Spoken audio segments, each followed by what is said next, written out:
wabarakatuh. Selamat pagi Bapak Ibu guru hebat. Kali ini saya akan mewawancarai kepala sekolah senior. Beliau adalah panutan sekaligus idola saya. Kenapa? Karena di usianya yang tidak lagi muda, beliau memiliki semangat yang luar biasa, bahkan mengalahkan kami yang muda-muda ini. Nah, kami akan mewawancarai beliau, Ibu Siti Rohma MPD. Selamat pagi Ibu. Selamat pagi. Bagaimana kabarnya hari ini? Alhamdulillah. Bagaimana kabarnya sampean Bu Ayu? Ya, alhamdulillah saya juga baik-baik saja Ibu. Semoga terus lanjut sampai selesai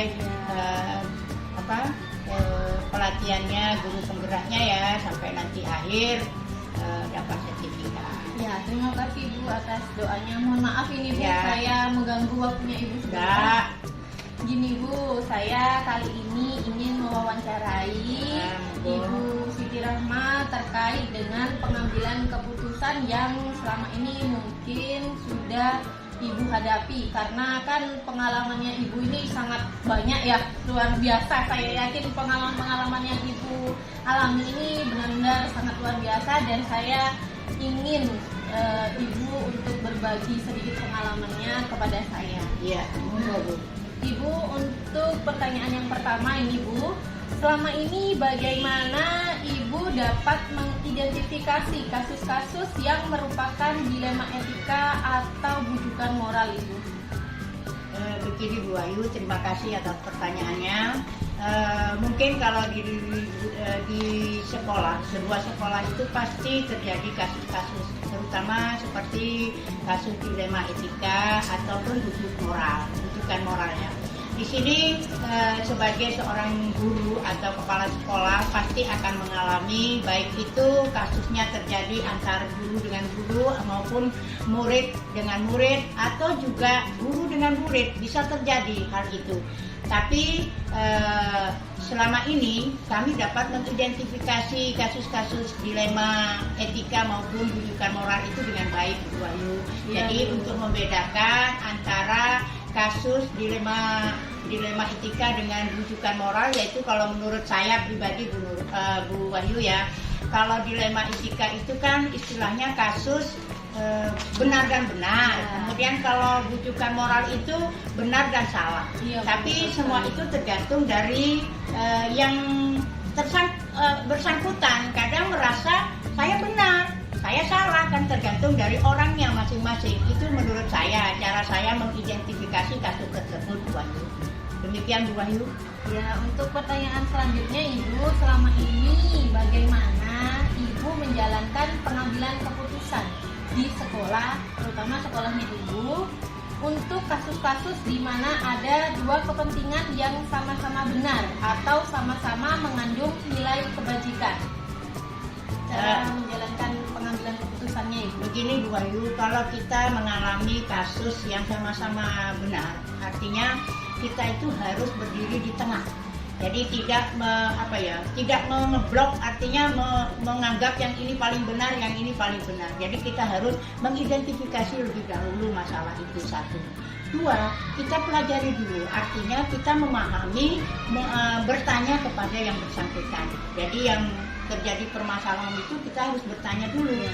Setelah bertanya, kita memahami, barulah kita dapat mengambil solusi untuk menyelesaikan permasalahan tersebut. Mungkin kalau solusi ini saya mungkin tidak sendirian Bu Wahyu, karena kita kan kepala sekolah tuh, di sekolah saya kan ada guru. Mungkin dari masukan guru ini juga bisa kita ambil, selagi masukannya itu baik untuk menyelesaikan sebuah permasalahan untuk kebaikan, mengapa tidak? Karena pendapat satu orang itu lebih baik, pendapat banyak orang itu lebih baik dibanding satu orang, gitu ya. Jadi kita sebagai kepala tidak menutup untuk tidak minta pendapat kepada para guru. Kalau itu permasalahannya di sekolah, itu Bu Wahyu. Untuk selanjutnya nih Bu, kira-kira langkah-langkah atau prosedur seperti apa yang biasanya Ibu laksanakan selama ini? Yang saya lakukan untuk melakukan prosedur atau langkah-langkah dalam menyelesaikan permasalahan ya Bu Wahyu atau kasus-kasus, terutama ya tadi itu kita harus memahami atau mengidentifikasi masalah tersebut dengan baik. Dua, kita akan mengumpulkan mereka yang punya permasalahan tersebut. Kita minta memberikan pertanyaan, kita mendengarkan pendapatnya satu persatu, kemudian kita mengkaji bagaimana permasalahan itu bisa terjadi. Setelah memahami, kita akan meminta pendapat dari guru-guru yang lain atau terutama wali kelasnya kalau permasalahan ini terjadi pada murid. Nah, kalau terjadi sama guru, maka saya akan minta pendapat dengan guru yang lain untuk menyelesaikan permasalahan ini dengan baik sehingga masalah ini dapat diselesaikan dengan baik. Itu yang kami lakukan selama ini Bu Wahyu. Ya. Kira-kira hal-hal apa saja yang selama ini Ibu anggap efektif dalam pengambilan keputusan pada kasus-kasus seperti dilema etika ini? Menurut saya kalau hal-hal yang lebih efektif untuk menyelesaikan kasus-kasus dilema etika itu misalnya satu, memahami permasalahan. Ya, permasalahan itu harus kita pahami. Apakah permasalahan ini terjadi antara individu dengan individu, ataukah permasalahan ini terjadi dari individu dengan kelompok? Dan ya, apakah permasalahan ini mungkin terjadi mulai sebelum dia sekolah masuk sekolah sampai ke sekolah kan belum tahu kita. Jadi kita harus memahami dulu permasalahan itu. Setelah memahami kasus tersebut, kemudian kita mendudukkan mereka yang mempunyai permasalahan. Kita dari situ akan memahami Bu Wahyu permasalahan. Oh, terjadinya seperti ini. Baru jadi kebenarannya sudah terlihat oleh kita, barulah kita bisa memberikan solusi yang baik sehingga kita tidak memihak dari satu yang ke satunya. Kita ada di tengah, tetap di tengah. Pihak sekolah itu harus ada di tengah. Tetapi kalau permasalahan itu terjadi pada guru, kadang guru ini Bu Wahyu ya, kadang kan ada tuh guru yang sulit untuk diberi nasihat. Kadang diberi masukan juga nggak mau, merasa sudah pintar sendiri. Kadang ya, itulah guru. Sehingga kita akan mendudukkan mereka yang bermasalah dulu, kita pahami mereka, kemudian baru kita minta pendapat dari guru yang luar. Tapi tidak di satu tempat itu, di tempat lain. Sehingga setelah itu baru keesokan harinya mungkin belum bisa sampai hari ini, besok atau lusanya baru kami kumpulkan lagi guru yang bermasalah itu untuk memberikan solusinya dengan baik. Begitu Bu Wahyu.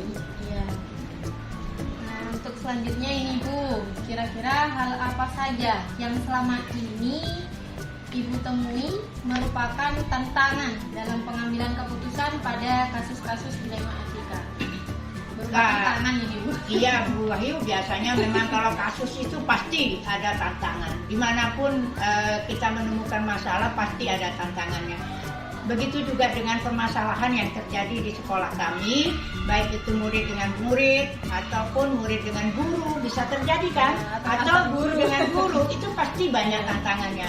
Yang saya alami tantangannya itu kadang mereka sama-sama kurang menyadari bahwa permasalahan ini sebenarnya tidak harus terjadi karena sama-sama egonya, emosinya tinggi, tidak sama-sama menyadari, kan begitu.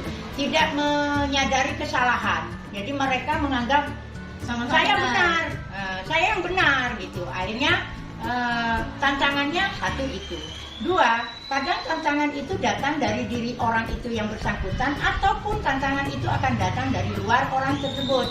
Nah, ketika tantangan itu datang dari orang luar, ini kan tambah sulit untuk menyelesaikan permasalahan itu. Sehingga tidak bisa selesai hari ini, mungkin dilanjut dan seterusnya bisa lama penyelesaiannya. Tapi kalau tantangan itu datang dari dirinya yang bersangkutan, itu lebih mudah untuk menyelesaikan. Tantangannya itu sebenarnya Bu? Kalau menurut saya tantangan itu istilahnya sama-sama kurang menyadari. Itu satu. Dua, kurang, sama-sama ego. egonya terlalu tinggi. Itu tantangan. Sehingga bagaimana caranya kita sebagai kepala sekolah untuk menyelesaikan kasus ini supaya guru-gurunya bisa selesai permasalahannya, atau permasalahan itu murid dengan murid itu merasa dapat diselesaikan dengan baik sehingga mereka tidak berlanjut masalah ini sampai lama-lama, akhirnya selesai di situ. Itu dua. Ya. Saling memaafkan itu terutama nanti. Kalau sudah saling sama-sama saling memaafkan kan mereka lebih memperkecil tantangan gitu ya. Ya. Untuk selanjutnya, apakah Ibu Siti Rahma ini memiliki sebuah tata kala atau jadwal tertentu dalam sebuah penyelesaian kasus dilema etika? Apakah Ibu akan langsung menyelesaikan di tempat di hari itu juga, atau Ibu memiliki sebuah jadwal untuk menyelesaikannya? Bentuk atau prosedur seperti apa yang akan Ibu jalankan? Biasanya begini Bu Ayu, kalau terjadi permasalahan di sekolah kami itu kami tidak punya jadwal. Tapi kalau terjadi kasus tersebut maka kami akan menyelesaikan secara langsung. Namun apabila kami menyelesaikan secara langsung belum terselesaikan, kami akan menyelesaikan hari berikutnya atau dilanjut, maksudnya tidak hari itu. Tapi kami tidak punya jadwal sehingga sebenarnya permasalahan ini kan terjadi secara tiba-tiba kadang. Artinya tidak terus menerus. Kadang permasalahan kasus dilema etika ini terjadinya dadakan, tidak terencana kan gitu ya. Jadi tidak seperti pembelajaran. Kalau pembelajaran kan kita harus punya jadwal. Tapi kalau masalah kasus ini, masa kita mengharapkan terjadi kasus kan tak mungkin. Inilah bedanya kalau menurut saya. Saya kepala sekolah Keraton 1 tidak memiliki jadwal. Namun jika terjadi kasus dilema etika ini atau bujukan moral, kami akan menyelesaikan secara langsung. Begitu Bu Ayu ya. Terima kasih Bu. Ini untuk yang kira-kira bagaimana kalau yang ini Bu, yang bermasalah ini seperti wali murid. Nah itu kan memang butuh jadwal sendiri ya Bu. Mungkin pengecualian itu Bu ya. Ya kalau masalah misalnya kan murid dengan murid tuh Bu Ayu. Kadang murid dengan murid ini nggak selesai hari itu walaupun dia sudah saling memaafkan, kadang sudah sama-sama menyadari. Tapi orang tuanya kadang tidak menyadari, akhirnya berlanjut. Nah ini kita juga harus, bukan jadwal namanya Bu Ayu sebenarnya, memberikan. Kita kan nggak bisa langsung berhubungan dengan murid, sehingga kita hanya bisa menghubungi murid kita, memberitahu besok ibunya disuruh ke sini atau lusa kan gitu. Bukan jadwal sebenarnya, tapi memberikan waktu kepada wali murid untuk menyelesaikan supaya permasalahan kasus ini tidak lanjut tapi selesai sampai di sini. Namun katanya sampai tadi kalau berhubungan dengan wali murid itu kan nggak selesai satu hari. Kadang mereka selesai punya masih ngungkit lagi. Itu permasalahan, itu biasa.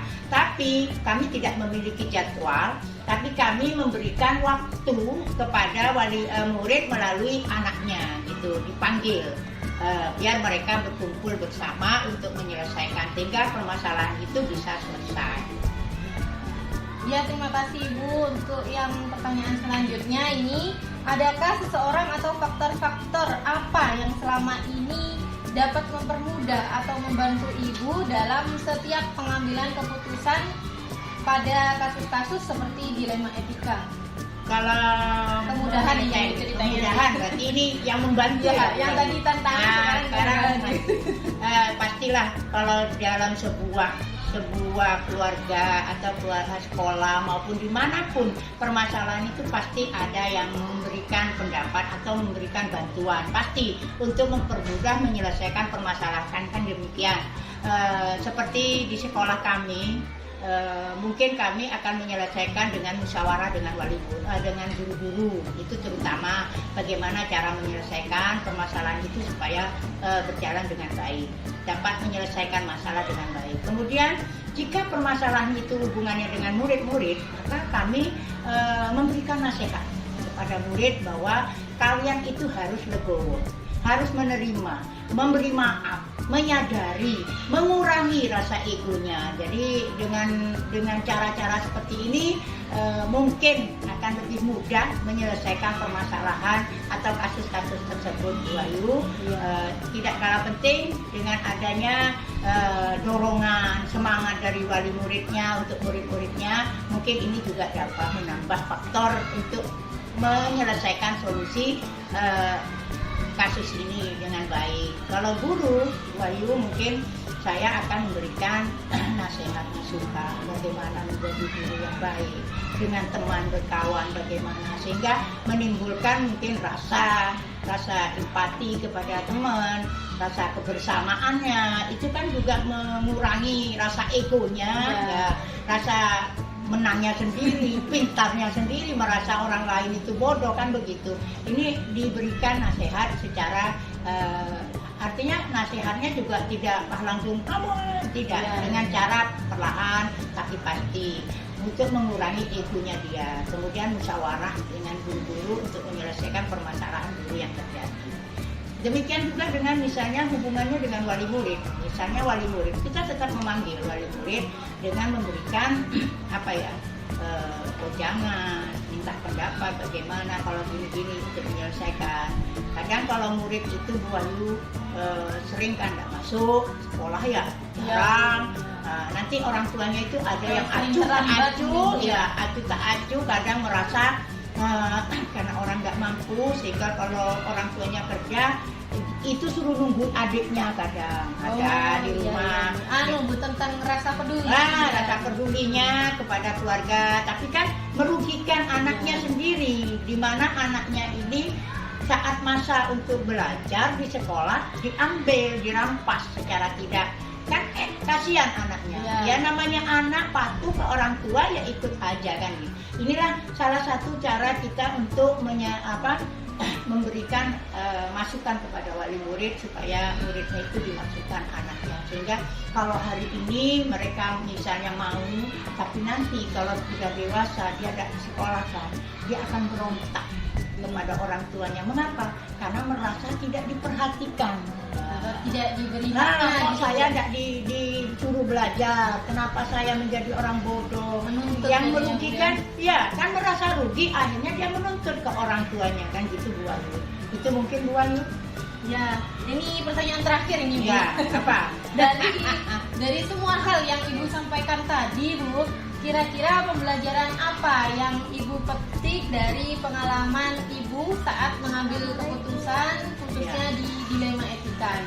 Kalau menurut saya Bu Wahyu, dari pengalaman dari tadi yang Bu Wahyu tanyakan pertanyaan itu, menurut saya begini, bagaimana kita menjadi seseorang itu yang selalu lurus, istilahnya tidak ingin menimbulkan suatu permasalahan atau menimbulkan kasus. Tapi kalau kasus itu sudah terjadi, misalnya kita sudah berusaha tuh bertingkah laku yang baik, sopan dan sebagainya, ternyata masih ada aja kasus terjadi, ya apa enggak? Itu kan di luar kemauan kita. Jadi kita kalau hal itu terjadi, kita harus lebih legowo, lebih memaafkan, lebih rendah hati untuk memaafkan seseorang, walaupun awalnya sulit, Bu Ayu, pasti sulit. Kalau kita mengalami sesuatu permasalahan di mana kita sendiri benar, ya pasti sulit. Tapi kalau kita sudah menyadari mungkin ini sudah jalan saya, maka kita harus menyadari. Artinya harus legowo, memaafkan. Memaafkan itu nomor satu. Kemudian mengoreksi diri kita. Apakah saya selama ini sudah benar? Refleksi diri itu penting, nomor satu. Jadi kemudian kalau toh saya sebagai kepala sekolah, maka saya akan mengetahui di sini ternyata kasus-kasus ini terjadi karena apa? Mungkin egonya terlalu tinggi. Baik itu guru dengan guru maupun murid dengan murid terlalu tinggi, punya ego, merasa dia benar sendiri, kan gitu. Oleh sebab itu banyak-banyaklah kita selalu memaafkan, kemudian diajak mereka untuk berkarakter baik. saling menyapa, saling berkomunikasi, sehingga mengurangi terjadinya kasus-kasus ini tuh, Pak. Itu kalau menurut saya. Jadi kita harus pandai-pandailah membawa diri agar terhindar dari kasus-kasus ini. Itu Pak Yu mungkin. Ya. Terima kasih nih Bu, dari sekian banyaknya pertanyaan saya sangat merasa terinspirasi sekali. Iya, saya jawaban-jawaban sampai ini. bingung ini Bu Ayu. Ya, itulah jawaban dari saya. Mudah-mudahan apa yang saya sampaikan berkenan di Bu Wahyu dan terus melangkah, terus bergerak untuk melakukan perubahan. Iya. Iya Bu Wahyu Ya, ya. terima kasih Bu Ya, atas sama-sama. doa-doanya dan waktu Amin. yang Ibu berikan selama ini. Ya. Terima kasih. Ya, sama-sama Bu Wahyu. Mudah-mudahan terus lancar selesai ya.